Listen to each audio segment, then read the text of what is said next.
உலகை எழுப்பும் ஞாயிறு அங்கே குடியிருப்பான். அவன் ஆனை முகத்தனின் அடியவர் மனத்தில் ஒளியாய் வந்து கொலுவிருப்பான்.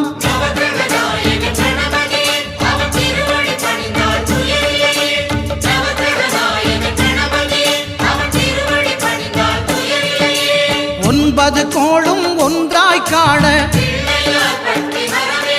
அங்கு கற்பகம் என்னும் கடவுளின் மெய்யில்